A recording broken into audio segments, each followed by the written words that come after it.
À 28 ans, je me suis retrouvée comme nombre de Françaises dépassées par les événements, et le stress au travail en était certainement la cause. Presque immédiatement après avoir perdu un emploi dans lequel j'étais bien, Jai était recrutée par une agence de publicité de taille moyenne. Jai acceptait ce poste parce qu'il était bien rémunéré et que je devais payer mon loyer à Paris. Mais très vite, je me suis rendu compte que je vivais un petit cauchemar. Je pourrissais dans un bureau, j'avais l'impression de ne rien créer de bien et je ne vivais que pour ma paye. Après environ 3 mois, je n'arrivais plus à sortir du lit en raison d'un sentiment d'anxiété paralysant. Mon anxiété m'empêchait également de dormir. Le point de rupture s'est produit un soir où Jai engloutit une bouteille entière de vin blanc.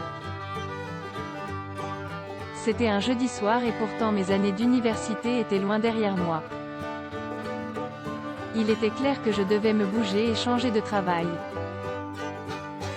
Je me suis néanmoins sentie bloquée dans mon anxiété, sans arriver à vouloir changer de situation. En désespoir de cause, Jai décidait d'essayer autre chose pour briser le cycle. Jai donc fait ce que tout bon millénial ferait et Jai trouvait toute une variété de remèdes grâce à des vidéos consultées sur YouTube. Évidemment, ce n'est pas de la science pure et vous devriez parler à votre médecin de ce qui fonctionne pour vous, mais voici ce qui a fonctionné pour moi après avoir essayé différentes choses. 1. Jai supprimer le sucre de mon alimentation. Les encas sont un moyen facile de gérer le stress au travail. Bien que le sucre donne à votre cerveau une dose de dopamine, il fonctionne aussi comme une drogue. Jai commençait à prendre mon café noir, Jai remplaçait les sodas par de l'eau gazeuse et Jai arrêtait de me laisser tenter par les boissons énergisantes, les barres chocolatées et les barres de céréales qui contiennent également beaucoup de sucre.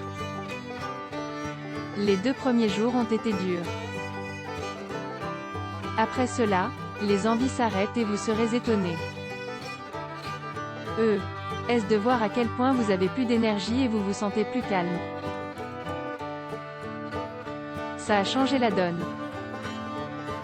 Je le recommande vivement. 2. Jai commencé à prendre du CBD. Je me suis souvenu des effets calmants du CBD dont m'avait parlé une amie.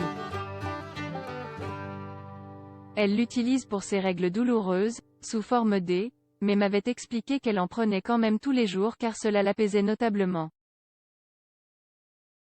Jai découvert que le CBD m'aidait à passer les journées plus facilement et augmentait ma concentration. Si vous envisagez assurez-vous de bien comprendre les effets secondaires afin de pouvoir y faire face, et sachez qu'ils ne se mélangent pas bien avec d'autres médicaments, en particulier certains médicaments anxiolytiques. 3. Jai repris le sport. Je suis également retournée à la salle de sport 3 ou 4 fois par semaine, un mélange d'exercices de base, de workout et de courses. Là aussi, mon humeur et ma mémoire se sont rapidement et nettement améliorées. Les lendemains des premières séances ont été compliqués, mais le CBD a également apaisé mes douleurs musculaires, notamment avec un qui m'a été conseillé. 4. Jai commencé à prendre du magnésium. J'ai essayé de tester différents compléments alimentaires, pour voir comment ils affectaient mon humeur. Il s'est avéré que le magnésium était celui qui me faisait le plus d'effet, me permettant de me sentir beaucoup plus calme au quotidien. Vous pourriez essayer quelques compléments alimentaires courants, notamment le zinc, le fer, le magnésium et la vitamine D, pour voir si leur utilisation quotidienne améliore votre humeur. Mais faire des analyses de sang est l'un des meilleurs moyens de savoir si vous avez des carences, et de dépister une IST en prime. Et finalement, tout s'est mis en place. Le fait d'avoir plus d'énergie et de tenir mon anxiété à distance m'a permis d'être à nouveau productive et de trouver un nouveau travail qui me convenait réellement. La dépression, par sa nature même, donne l'impression d'être pris au piège, sans échappatoire. Et lorsque la chose qui vous rend malheureux paye également vos factures, vous pouvez avoir l'impression de ne pas avoir le temps, l'espace ou la capacité de changer les choses. Mais ce que Jay apprit, c'est que faire quelque chose est toujours mieux que de ne rien faire. On ne gagne pas tous les jours, mais plus vous agissez, plus vous aurez l'impression de pouvoir changer les choses.